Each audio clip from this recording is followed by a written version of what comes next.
Okay, everybody, welcome in. Nice new edition of Celtics Beat, and obviously the offseason is underway. There's much to cover. We got it going with Jared Weiss and all the big movement, but we decided to stay for this next show within the Athletic family. And not only that, a special treat, obviously, here as we are joined by David Aldridge. You certainly know him and his career work, long of not just NBA TV, but obviously Turner for a long, long time, Turner Sports, ESPN, Philadelphia Inquirer, also Washington Post, now of The Athletic, as mentioned, and the editor-in-chief there. I feel like the only thing I left out of the resume, Hall of Famer. It's kind of a big deal. I'm just old. It's old. That's what our guy Mike Gorman, who is going into the Hall in this next class, would tell us. Yes, I'm very happy for a long Mike's time. getting in. Well deserved. Mike's been great for a long time. Great. Yeah. Well, we appreciate you being here with us. Like I said, Adam Kaufman, Evan Valenti, you know us. We're old hat at this point. David, where I want to start, there's a lot of stuff that we want to get to over the time that we've got you here, kind of wide ranging. And I think a good place to begin things is so often here for this show, and we go over the entire NBA, but obviously we're a Celtics focus. Yeah. Typically, we are really honed into local beat guys, TV people, former players. Perk will come on from time to time. We'll just get really deep into what's going on locally concerning the Celtics. But where I'm interested in starting with you is the national perspective, because obviously, as an outsider to Boston, but a longtime NBA insider, what's your perspective of what has happened over the course of this past year? Obviously, the big shuffling at the end of the season with Danny Ainge, as we know it right now, retiring, Brad Stevens being elevated, and this team needing a new head coach. Well, I can't say I was shocked that Danny's leaving. I mean, there's been kind of rumblings for a while that for one reason or another, Danny was maybe not going to be there much longer. But I think most of us were shocked that Brad was going to go upstairs and replace him, and not continue to coach the team. It would have been one thing if they just said, okay, we're going to give Brad everything. I mean, that does happen. Van Gundy got it in Detroit a few years ago. So it does happen in this league still. But the fact that he's going up there just to kind of run the team and not coach anymore, that was a shock. I mean, that was a real surprise. I don't think many people had that on their bingo cards, to be sure. With that, I mean, do you think it, and there's no way to know, I just could, maybe even will or should, or however you want to label it, work. But Evan said, let's not forget. I mean, we have to at least acknowledge this could be a disaster. How do you think this plays out for a guy that has obviously never done it? And there are plenty of people like Danny Ainge. He never did it before he did, but no, you're right. I mean, look, there's no guarantee that this is going to work, right? I mean, it's a completely different skill set. And I mean, completely different skill set. We know that Brad Stevens is a really good coach. He's a great coach. He was a great coach in college. He's been a really good coach in the NBA, whole body of work. I know they've regressed a little bit the last couple of years, but if you look at the whole body of work, you would say this guy is a pretty good coach, he knows what he's doing. And especially coming in with no runway out of college to coach the Boston Celtics and to do a pretty good job of it. But we have no indication. Nobody knows if he knows how to be a GM. He's never done it before at any level, anywhere. Give him a chance to do it for a couple of years before you weigh in with judgments. So we'll see. But yeah, I mean, it's a gamble, to be sure. You're taking a guy who was certainly top 12, top 10 level coach in this league, and you're putting him in a position where we have no idea what the range is going to be. We don't know if he knows how to hire a coach. He's never had to do it before. If he hires the right person or not. We don't know, if he's going to be good at making trades or, one of the things that I thought Ainge was really good at was he always kind of was a year ahead rather than being a year behind, So from that standpoint, I thought Danny was really smart at kind of seeing what was down the road and acting aggressively to make it or try to make it happen. We don't know if Brad can do that. I mean, that's a feel thing as much as anything else. Now, doesn't mean it's going to be a complete flaming disaster either. We have to kind of wait and see. Something, David, I've said on this show a number of times. I feel like, and this is a weird way to phrase it, I'll admit, but I feel like the Celtics have a loyalty problem. And what I mean by that is they're too loyal. They're too loyal to a lot of their players in terms of, back end of the bench guys, just hoping and praying they develop. And certainly when it comes to the front office, they are loyal, arguably to a fault. You've heard Wick Grossbeck come out and say, Danny Ainge would have had this job until he didn't want it anymore. They've, Yeah. Brad Stevens had 5-6 years left on his coaching contract before he was effectively, reassigned, promoted, call it whatever you want. Doc Rivers, I maintain, would still be the head coach in Boston if he wanted to be. If he didn't force his way to LA, obviously, and ultimately, go to Philadelphia, he'd still be in Boston if he wanted to be. Brad or Danny wasn't going to get rid of him. Wick wasn't going to get rid of him. There's merit to that. There's quality, there's something to be said for that until it comes a time where obviously you need a new voice. And the Celtics have certainly been under fire to some degree for, I don't want to say gifting Brad Stevens the job, but they didn't have a national search. Even if you ultimately landed on Brad, you could have had a search. And I'm wondering, as a longtime, follower and reporter of this league, and someone who certainly knows it better than Evan or I do, to elevate a guy that you view, to your point, is a really good coach, a really good, top half, like worst case scenario, top half of the NBA head coach, and a guy the Celtics said they believe is one of the best coaches in the NBA.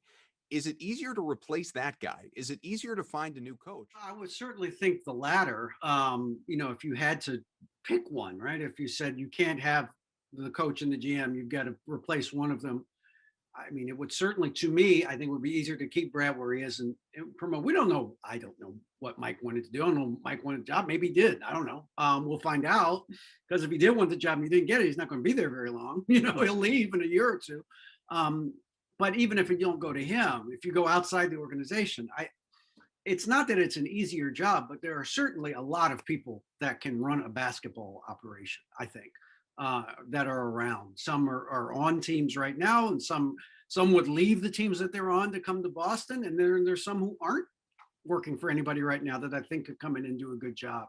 I think it's really hard to find a really good coach. I think most coaches in the NBA are okay. I don't think they're like baseball managers to me. Like, how many games does a baseball manager really win in a given year? I mean, most people who follow baseball say maybe 5 or 6, maybe if they make the right call, So for the most part, you're just trying to put your players in a position to win or lose the game. I think it's pretty similar in the NBA.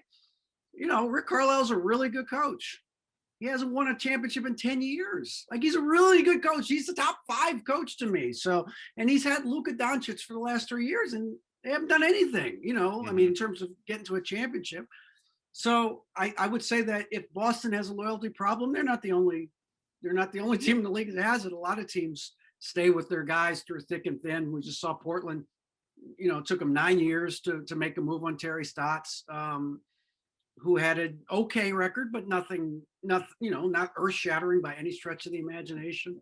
The Wizards are, they had Scott Brooks for 5 years. He's not gotten to a single conference final. And there's a reasonably good chance they re-sign him. You know what I mean? So, I mean, it's just how it's harder it's more of a gamble to make a change, because then it's your ass on the line. You know what I mean? As opposed to kind of sticking with the status quo. Yeah, you look at the coaches that are reportedly available. The biggest thing, and this is why, I pushed back on the idea that this is going to be such a slam dunk for Brad, just because I don't think at the time we were recording the podcast, we weren't giving enough acknowledgement of the fact that this could be an absolute disaster, giving somebody the job that has never done it before. But the benefits are, Brad has been coaching this team and helping the development of some of these guys since, their career started. Or if you're, Marcus Smart, basically you walk in and Brad comes in basically the same time. So it's not like Brad knows the personnel of this team probably better than anybody else. He knows what they need better than anybody else. And the thing that he has to keep in mind is, all right, I know, and we all know, look, the superstar league, developing superstars is the only way to really get anywhere, or signing them via free agency. So you have 2 potential young studs in Brown and Tatum. One, I think we can all agree Tatum has a potential superstar trajectory here. He's going to be the guy that says, I know what, maybe this isn't so direct, maybe he doesn't know, but he might know, like, Tatum needs this to be added to his game, or Tatum needs a little more direction here or here. So that's maybe where Brad can maybe find an easier way in finding that head coach. Is there a guy out there in your estimation, David, that would be perfect? Because I know there's so many names out there right now that would be perfect for developing two young stars in Tatum and Brown to take them to that next level, because that's really what this whole process is going to be about. It's going to be about, how do I develop these two guys to be the next level stars that I need them to be. Several people who are out there in the universe, in the coaching universe, that could come to Boston, could handle the expectations, could handle the pressure, could maximize the talent level of Tatum and Brown. I mean, look, Kenny Atkinson, hell of a coach. I think he's a really good coach, and should be a head coach in this league again, because he took nothing in Brooklyn and made a winning team out of it. I mean, they had nothing, and he won with it. Yep. I think Sam Cassell, who you guys know very well, I think Sam's ready to be a head coach. I think he, having played in Boston, having been on a championship team, he understands the history of Boston and what it takes to win in Boston. I think he would have a great rapport with some of the young guys. So there are. Again, I'm not going to say there's lots of people that could do it, but I think there are people that could come in and do a good job there. Mike has a certain style. It's about offense. It's not really about defense. But that's okay. He's won a lot of games with that, playing that style, Yep. So, like I said, there's lots of people that could come in and handle that job. I think. I don't, and again, whether you could certainly make a case, if it's somebody that hasn't been a head coach before in this league, and you want to make a case for Carol Lawson, you want to make a case for some of the other, Becky Hammond or someone like that, you can make a case for them. It's more of a gamble because they haven't done it before. But could they come in and do a job? Yeah, I think so. Sure. So Adrian Wojnarowski put out yesterday some of the people Brad Stevens is reportedly intending to reach out to Billups, Sure. obviously, who is a favorite around here in terms of his potential for this job. He's obviously on the Clippers staff. You've got Darvin Ham on the Bucks staff, Charles Lee as well for the Mavericks, Jamal Mosley for the Nets, Ime Udoka.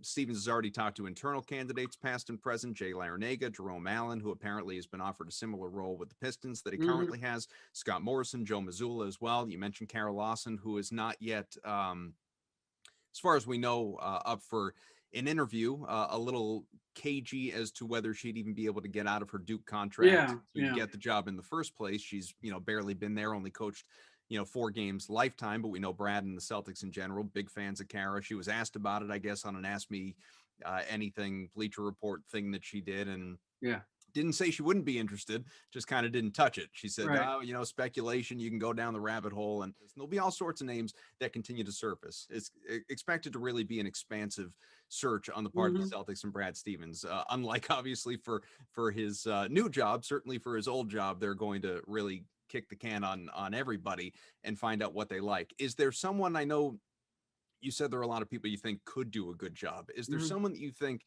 you believe makes the most sense, especially coming off of Brad? Like we've maintained, going with, and it's sort of, like you go from Doc to Brad, 2 totally different backgrounds and styles and all of it. Do you pivot back? Do you go with a former player and whether that's WNBA in the form of Kara or Becky, or obviously NBA, and maybe it's a first time coach, maybe it's a retread, who knows? But do you go with that presence that obviously this team, short of Walter McCarty being an assistant on the staff a few years ago, they haven't, today's players, they haven't had that person on the bench. Do they need that? I think, look, not necessarily. I think Jayson Tatum, Jayson Tatum got coached by Mike Krzyzewski. I mean, come on. I mean, he's been coached by the best. So I don't know that he's necessarily looking for an archetype, right? To kind of come in. Would Chauncey be great? Of course, Chauncey's going to be great wherever he goes. Okay, because Chauncey is a personable guy. He knows how to challenge people. He knows how to, I think, get more out of people. He was a point guard, which I think really helps you when you're a head coach, because you're used to having to get everybody going and figure out a way to get that guy a shot that hadn't touched the ball in a week, and I got to get him going. And you have to challenge people. You have to step to people who step to you. So Chauncey will be a good head coach no matter what he does. I think personally he's going to Portland, but we'll see. We'll see. I mean, it's the Celtics. Celtics have cachet.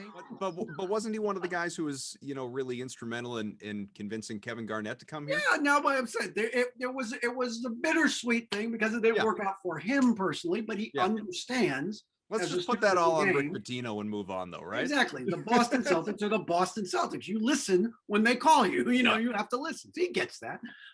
So he would be I think he's going to be a good head coach no matter where he goes. All those names are fine. All of them could do the job. And again, this comes back to I don't know what Brad's looking for in a coach because I've never had to ask him what he's looking for in a coach before. Yeah. So much like the fact that Brad Stevens was picked out of nowhere, nobody had the Celtics picking Brad Stevens as their head coach.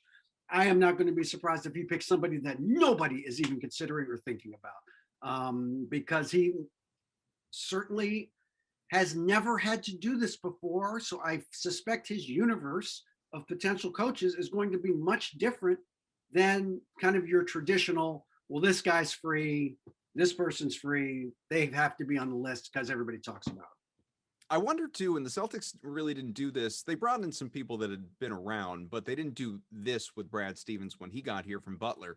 If they go with a first-time head coach, especially a former player, a Chauncey Billups, a Sam Cassell, Carol Lawson, or the list goes on, you can't help but kind of think back to the Steve Nash situation in Brooklyn, where okay, well, let's surround him with Mike D'Antoni. Let's let's give him some former experienced NBA head coaches that, in the back of their minds might be trying to take his job long term, but in the short term, could help with that transition. I wonder if Brad would opt to do something like that.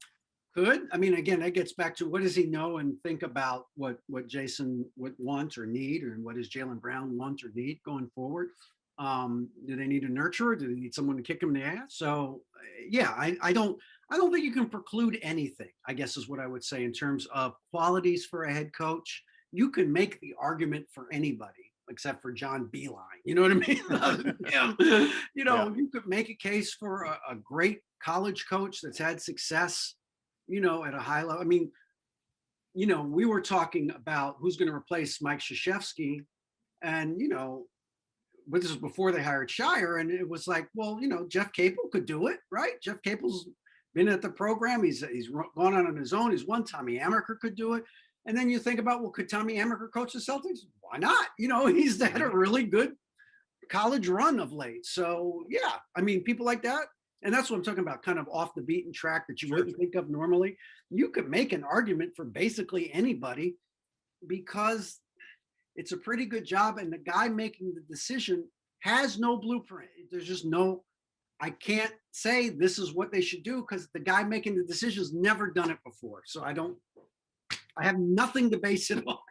You go back through his quotes over the years too. He does that Bill Belichick thing where he just talks up and praises everybody. Right. So It's just hard to kind of get a feel for it. Yeah. I don't have a sense that he's like locked into it has to be a Celtic. It has to be somebody from the family. I have no sense that that's something that he views as we have to do that. But if he did it, would it surprise me? No, not really.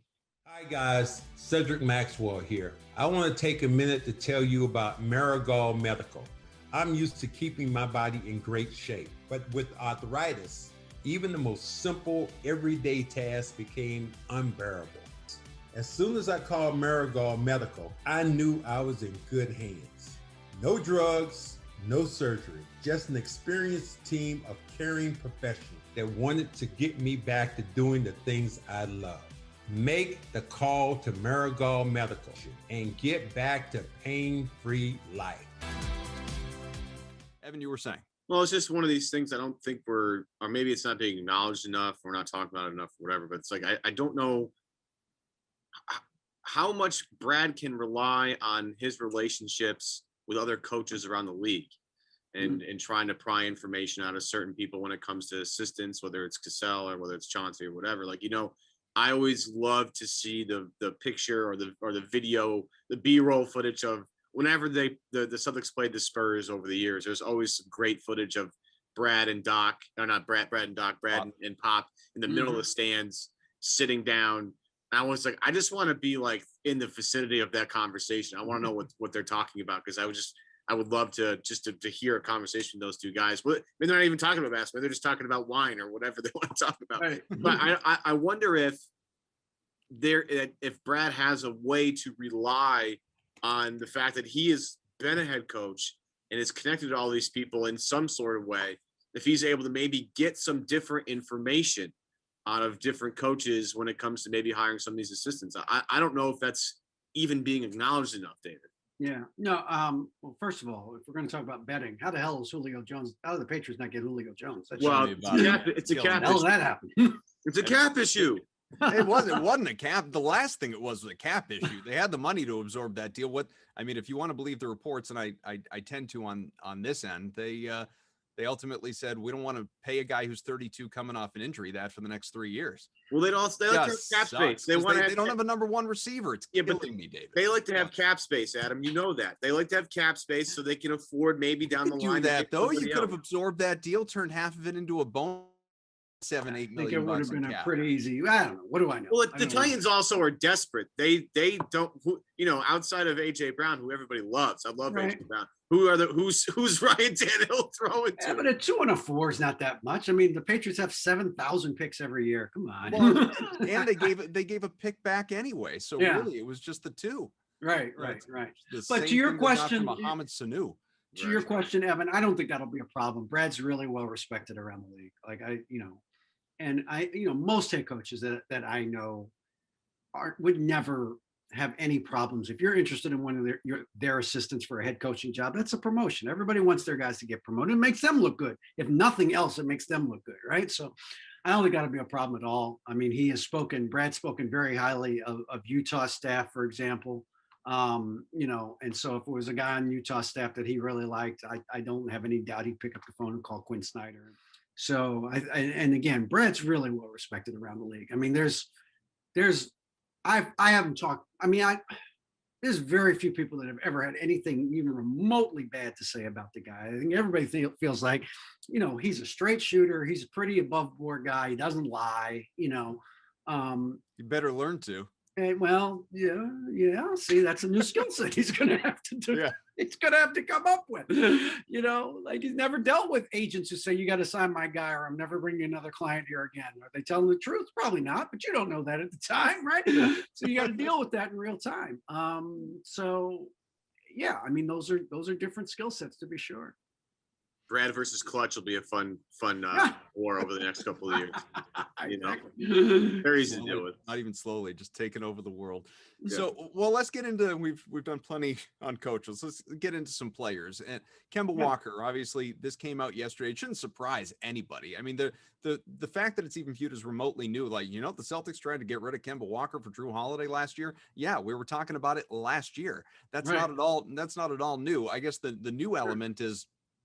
Kemba's sort of the latest star or former star to receive effectively the Danny Ainge, Ray Allen treatment, to have the hurt feelings about, thinking your role and being included in trade talks. And now supposedly he's looking for, a mutual parting. He's looking for a fresh start somewhere else where he feels wanted. And I get that. And you talk about not having anything bad to say. Like nobody has anything bad to say about Kemba Walker, the guy, the person, the man, like incredible dude.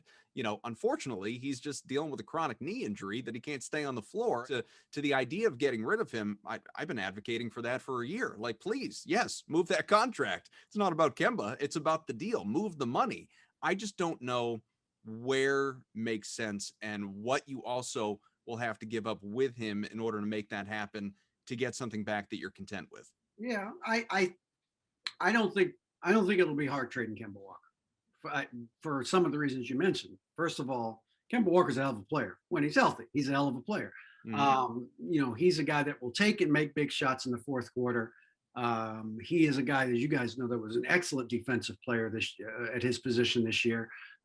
So I don't think that'll be a problem. Point guard is everything in the NBA now. You got to have one. You have to have an elite one to have any chance. Is he elite? Probably not, but he's right below elite. You know what I mean? Like he's a really good point guard. So like if you told me the Lakers are trying to get him, I'd go, yeah, that makes sense. You know what I mean? Like that makes sense. Now the problem is I don't think the Celtics want Dennis Schroeder back, but that's you have to figure out how to make that deal. Right. So I think though, if I won't be surprised if he's moved this summer at all, because I think to your point, I don't think this has worked out the way he thought it was going to work out in Boston for him. Part of that has to do with the injury, but part of it has to do with Jayson Tatum's really damn good, and if you're asking me who should get the ball at the end of the game, I'm picking Jayson Tatum most of the time, right? So it's really hard to get three really good players to share the ball. It just is. That's why I think nobody will ever admit this in Brooklyn, but I think Harden being hurt has helped them immensely in these first two games of the series, because nobody has any problem with KD taking 35 shots now. It's just really hard. It's hard to do. That's why it only happens when the three guys decide to make it happen. It doesn't happen when you just pick, I want this guy, and then I'm going to have this guy, and then I'm going to have this guy, and we'll make it work. No, the three guys get together and say, we want to play with each other, and they make that happen. So they didn't do that in this case. This was not Kemba and Jayson Tatum and Jaylen Brown saying, let's play together. No, they couldn't. They were about to lose Gordon Hayward, and they said, well, you got to get something for him. Mm-hmm. So they did.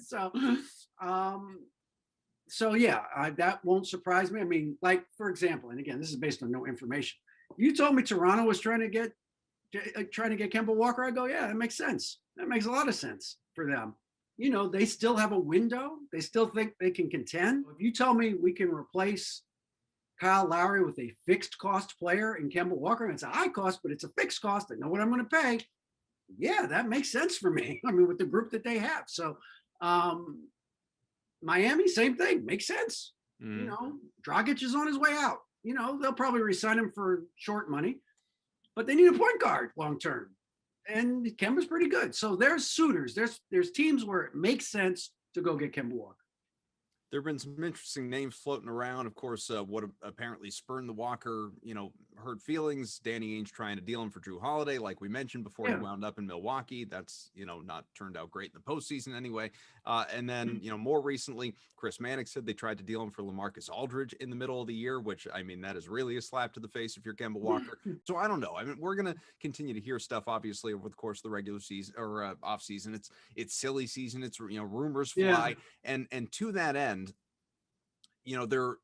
Brad Stevens has some very difficult decisions to make.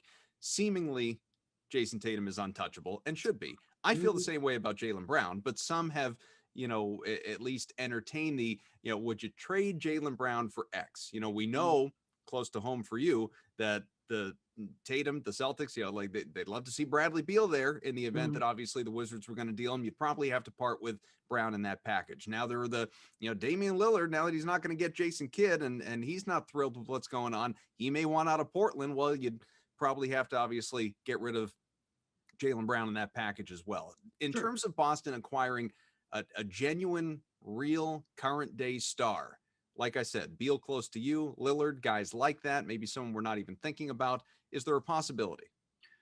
Well, look, on the surface, obviously Beal makes sense. He's, as very close to Tatum, grew up together, coached him in the AAU, all, very, very close relationship. It makes all the sense in the world that they would want to play together. The only problem is the Wizards are trading him.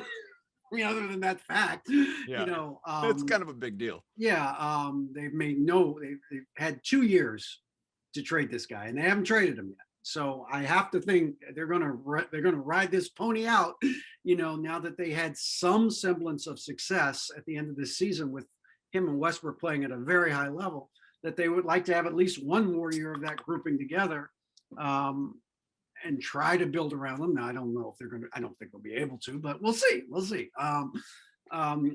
So I don't necessarily believe Beal is in play or would be in play, even for Jaylen Brown, who's a really good player and would certainly make a lot of sense if you were a team rebuilding. But I've only asked Ted Leonsis 1,000 times if he's ready to blow this thing up, and he keeps saying no. So at some point, you got to take the guy at his word that he doesn't want to rebuild. So, are there? I mean, I think Dallas would love to move Porzingis, but I can't see Boston being the team that he winds up with. That just why would you trade for another front court guy that's thirsty and wants the ball all the time? That just does not make any sense to me if you're Boston. So I kind of stay on the floor. Yeah, I kind of think that that's not going to happen there. Some of us will depend on the lottery, of course. I think Golden State I think they certainly have to look at, hey, how do we maximize the time that we have left of Steph Curry at his absolute peak? At some point, it just doesn't, you can't wait for James Wiseman. If you're Steph Curry, you can't wait 2 more years for Wiseman to kind of come into his own. So I think Golden State is certainly a team I would look at potentially. Now,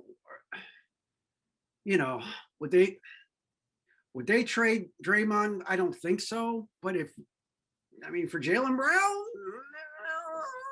you have to think about it, right? You have to think about it. You have to think about it. What about Lillard? I'll never say never. Damian, as you guys know, is incredibly loyal to Portland. Incredibly, has really been adamant he wants to try and win there. I think he has to get the coach he wants, whoever that is. He made kind of a forward play to try to get Kidd the job. Jayson's going to have to work on a lot of things, and there's a lot of stuff he's going to have to own and explain, I think, before he gets a job anywhere, not just Portland. There's just a lot of stuff that Jayson Kidd's going to have to deal. He's got to have a story or an explanation for all of this stuff that we know.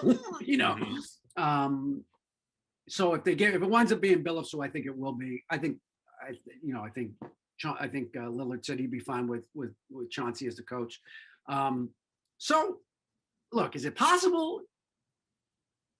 Yes, anything's possible. But I would think it'd be unlikely that Lillard would demand a trade if he gets the coach he wants.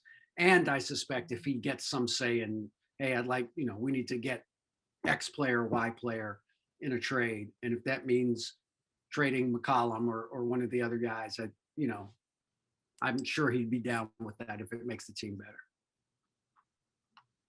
Yeah, the loyalty between the two guys, Beal and Lillard, make life a little bit more difficult. I like the Golden State idea for Boston, but not. I think there's the most popular trade rumor, I guess, or at least out there that I think people can accept is that at some point there's a decision that has to come with Marcus Smart and what you need to do with him. And much as it would pain for me to see the Celtics part with him, because he's a really important part of the team's culture. Yeah. He's a great defender, although it took us a little slide back this year. That's why I don't think they want Porzingis. They watched Marcus Smart box out Kristaps Porzingis too many times to even want any part of that. I think Porzingis has a very limited universe of teams right now. Right. Between the money and just not being able to stay healthy, and what is he? You still don't know what Rick Carlisle, who's a great coach, tried to convince everybody that this guy's a stretch 5 and he's going to revolutionize the game. And you didn't play him down the stretch, in the postseason. So, come on, at some point you are what you are, and you max them, you give him a max deal. So right, yeah, it's not a great look. It's not a good look. Yeah, trying to pump up a guy that can't get off your bench in a do or die game, against the Clippers, exactly. who have a ton of size themselves either. They're trying to play as small as humanly possible. So right, not like they're up, but like the Smart thing. I look at teams that could use a Marcus Smart, and it's teams that are contenders. Sure. You're not like the rebuilding teams, like a team like Houston's not going to want Marcus Smart because they're trying to lose as many games and acquire as much talent, young talent, as humanly possible. Smart to, maybe a team like Golden State or a team like Portland or a team, that's, maybe in Indiana or somebody that needs that missing piece of that defensive guy. Maybe that's the way Boston improves. And I try and look around the landscape and try and figure out what in your opinion, what timeline is Boston in, because of the way they overachieved early with Jaylen and Jayson, going to the Eastern Conference Finals a couple of times when they're 19, 20, 21. But you look at this past season, you look at what the Nets are doing right now, right? And you say, we are not close to that. We're not. I mean, you look yourself in the mirror. You're not close to that. That team is blowing out Milwaukee by 40 points. Nobody's close to that. Yeah. So, you know what I mean? Like, nobody's close to that. When they're firepower, nobody's got that. Nobody's going to get that, right? So my question being, like, you look at the landscape, Boston's got to get better in some capacity. That Kemba contract's hard to move. That smart contract's much easier. Yeah. I look at that Golden State. I don't know if it happened yet. I've been insanely busy, so maybe I missed it. Minnesota, that pick that they owe Golden State, that has not been. We haven't had the lottery yet. Well, the lottery's not till the end of this month. So right. So we don't. That to me lines up. Like if you're trying to maximize Curry, yeah, and give him, I'm not saying Marcus Smart's good, like some unbelievably incredible score. That's not what you need though. You need a guy who play defense. And you got there, knows his role, knows his job. Yeah, I think if he shares the floor with with Clay and Steph, he knows he's not going to be jacking 3-pointers all day. You trade that for that first round pick. Maybe that helps, both particular, programs and both teams in some instances. Yeah, that'll be harder just because of the money, because Golden State's they're a tax team right now. So you'd have to take Wiggins back or move Wiggins somewhere else, someone like that. It's not that it couldn't happen, but it's harder. It'd be harder for Golden State. To me, a place I'd look, you mentioned Indiana, that makes sense. They kind of are what a mess that is. Fired their coach, and I'm not sure what the hell's going on in that locker room in terms of what do you guys want? You just got 2 coaches fired in 2 years. Like you complain about everybody. What do you want? Meanwhile, Nate is doing a great job with Atlanta. And yeah, Nate's has a reasonably good chance of being in the conference finals in Atlanta. So no, Atlanta or Indiana would make some sense for Marcus because they have players. Would you like Miles Turner back? Yes, I would like Miles Turner back. You know what I mean? If Indiana were so interested in that, New Orleans would make sense to me. That's another team. Look, they are under the gun. They have got to make that team better. Clock is ticking on both Zion and Brandon Ingram in terms of how long are they going to, be happy not making the playoffs. You know what I mean? So, I'll give you a guy like Steven Adams, who's on a descending contract, who's a big time defensive center, rim protector. Now he's not as good as he was a couple of years ago. Would he help Boston? Yes, he would. Yes, he would. So a guy like that would make some sense if you were in the Marcus Smart trade business, a place like New Orleans would make some sense. So a couple things before we let you go, because I know we're running a little long here, but things that I just want to hit on uniquely with you outside of everything that obviously we've been talking about concerning the Celtics. For one, if anybody has not checked it out, in the last few weeks, I finally it had been on my to-do list forever. I finally had the chance to watch the Inside Story, the documentary, obviously, of Inside the NBA, which was, people can still check it out. It's on HBO Max. It's I don't know, call it like almost 5 hours of total content across the 4 episodes, profiling Ernie Johnson and Charles Barkley, Kenny Smith, and obviously Shaq. And you're a big part of it, being there at the network and with Turner Sports for so long. Just a good time and a fun look back putting that together. It was.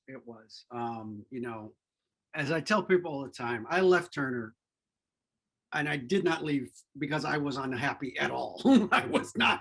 I was thrilled to be there. This is just a lifestyle decision I had to make. It's a great place to work. The people are great. The product is great.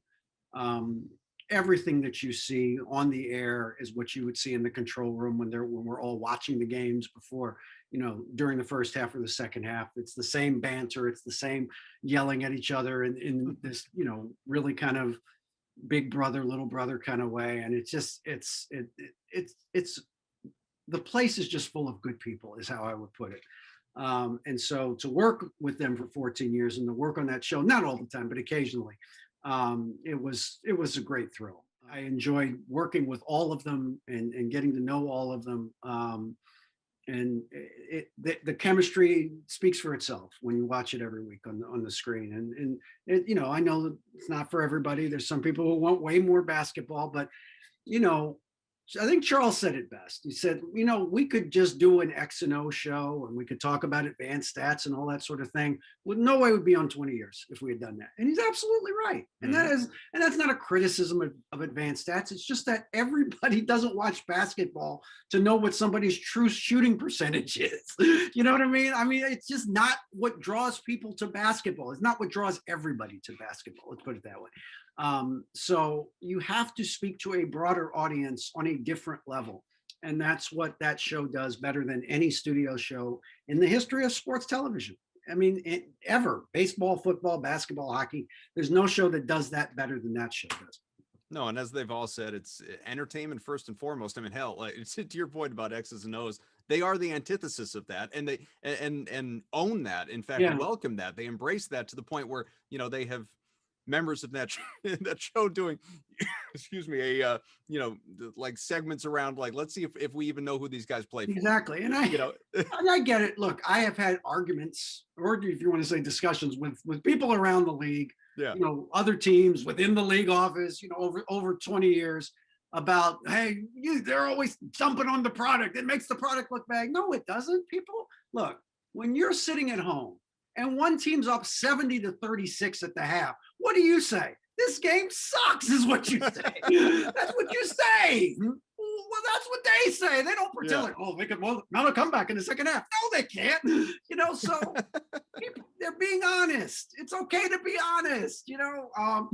And so every game's not great. Some games are great and some aren't. And you got to cop to the ones that aren't. And they do. And I think the proof's in the pudding. If people didn't watch it, it wouldn't still be on. It's been on for 20 plus years now. There's a reason it's still on. There's a reason it's still appointment TV, because people like watching it. Even when they disagree with them, they like watching it. So, David, the last thing for me here is, and completely unrelated to even what we just talked about, which we could also spend hours upon hours on. I'll try and boil it down to a question, which is, yours is a voice that I hear a lot around my house because my kids love playing NBA 2K20. Yeah. And I've never, I guess there are a number of people across the industry I've talked to that I could have asked, and I just never have. What is the process of putting a video game together like? Man, I got to tell you, I had no idea. I've been doing this, I think now for 6 years, 5 or 6 years. And Harlan got me into it. This is all Kevin Harlan. He got me the gig. That's what happened. It's fascinating. And I have been so impressed working with 2K all these years. The level of detail that they go into, I can't even tell you how much detail they go into to get this right. They go into arenas and just tape ambient noise, not even the main stuff that you hear, the stuff in the background, to get the signage right, to get the advertising right, the placement of the blimp in the arena. Where do they put it? They go and look and find it, and so the level of detail is amazing. They care so deeply about making the product accurate. It's really remarkable. I have just been blown away by it. Because I'm not a gamer. I don't play video games. My kids play, but I don't play them. And it's amazing when you watch your kids playing 2K, and it just sounds and looks like a real NBA game, like the game that you saw that you're watching. And it's remarkable. And they should get all the kudos in the world. It's been a joy. It's a whole new audience for me. I have 18-year-old kids say, "Oh, you're on 2K. I love you." And I'm like, okay, I'm happy. I mean, I'm glad that you love me. It's great because I like working on it. I love working on it. I just finished my stuff for next year's game, literally a week ago. And the process and the going through the scripts and talking about doing ad libs and allowing me to ad lib with stuff that I know about the league and making that even more, realistic. It's great. And the face capture and recognition, and I've put the suit on before. And yeah, I'll give you one example of how realistic it is. One time I went down to Atlanta just to do this, to tape for a couple of days, to do stuff. So what they would do is they put you in a motion capture suit. mm-hmm. They would hire tall actors. They would hire people, actors who were like 6'9" and higher. Now think about that. How many of those are in the world? Right. There can't be that many of them, right? Yeah. They would hire tall actors only so that I could, with the microphone, they would get the arm movement of me holding the mic up to a 6'9" guy so it would be accurate. That's how much detail they go into to make this game right, and it's incredible. It's incredible. And again, the proof's in the pudding. I mean, the game is as popular now as it's ever been. And it's a testament to the work that they put in. Well, my kids love it. They play it, like I said, and they marvel at the realism of it as compared to watching games. But me, maybe just sort of the broadcast nerd in me, it's something you hit on before. It's, listening to like the halftime reports and things like that. All all of the different scripts and ad libs and everything else that you must have to record Yeah. just for them to be, properly spliced in whatever the AI to dictate where it all goes. Like Yeah. that's what blows my mind. The amount of talking you must have to do just in preparation for the game. It's a lot of talking. It takes the better part of a week to do it all. I'm doing sideline reporting. I mean, Harlan and the guys that are doing the color, they have to do twice as much as I'm doing. Sure. Because that's every player on every team in the league that they have to say something about. Yeah.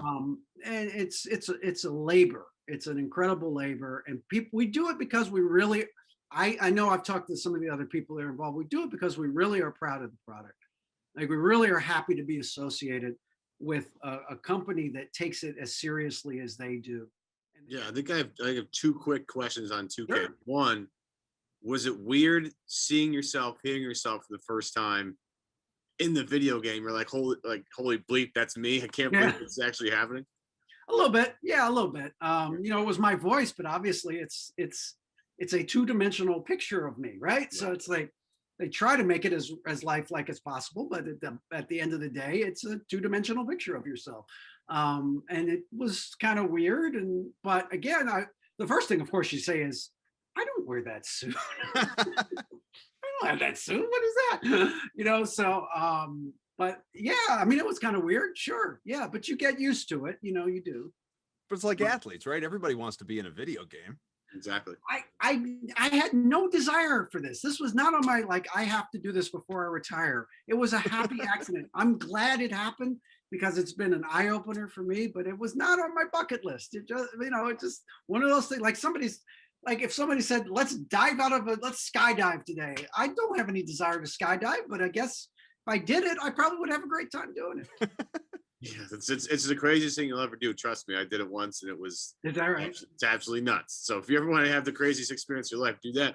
I guess my only other follow up here, David, is who do we talk to about getting rid of the ability to skip your pregame stuff? Because like Shaq and Kenny and EJ, they get this big thing before the game starts as it loads. You can't skip that part, but then we get to you, and it's just like, hit that A button or the X button a couple of times, and all of a sudden now we're playing. We gotta get rid. We need to hear from you. We need that from you. It's what I know. People do this on Twitter all the time.